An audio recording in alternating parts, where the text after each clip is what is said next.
અત્યારે મહત્વપૂર્ણ સમાચાર આવી રહ્યા છે વાવથરાદ જિલ્લાથી। વાવથરાદ જિલ્લાના રાહ ખાતે 80મા સ્વાતંત્ર્ય દિવસની ભવ્ય ઉજવણી। નવનિર્મિત વાવથરાદ જિલ્લાના રાહ તાલુકામાં પ્રથમ વખત 80મા સ્વાતંત્ર્ય પર્વની અત્યંત ઉત્સાહસભર ઐતિહાસિક અને ભવ્ય ઉજવણી કરવામાં આવી હતી।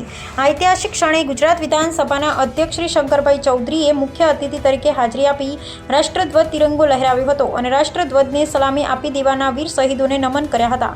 જેમાં સભાખંડ અને પરેડ ગ્રાઉન્ડ ખાતે વિધાનસભાના અધ્યક્ષ શ્રી શંકરભાઈ ચૌધરીએ કલેક્ટર, જિલ્લા પોલીસ વડા અને વહીવટી અધિકારીઓની ઉપસ્થિતિમાં પૂર્ણ સન્માન સાથે તિરંગો લહેરાવ્યો હતો।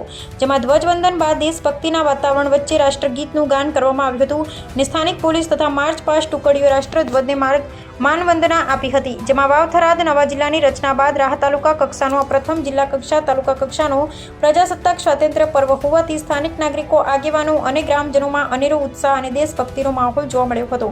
જેમાં કાર્યક્રમના અંતે સાંસ્કૃતિક કાર્યક્રમો, વૃક્ષારોપણ તેમજ શ્રેષ્ઠ કામગીરી કરનાર અધિકારી કર્મચારીઓનું સન્માન પણ કરવામાં આવ્યું હતું।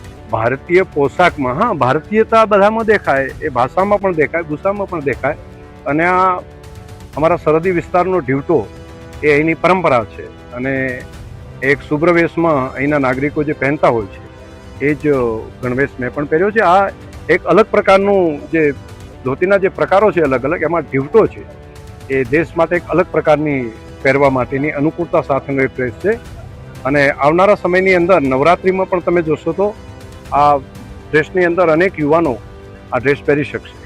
આવનાર સમયમાં સાહેબ રાહને કેવા વિકાસના કામોની ભેટ મળે? ઘણી બધી આજે જ જાહેરાત કરી છે ને આજે જ એના ખાતમુહૂર્ત બહુ મોટા પ્રમાણમાં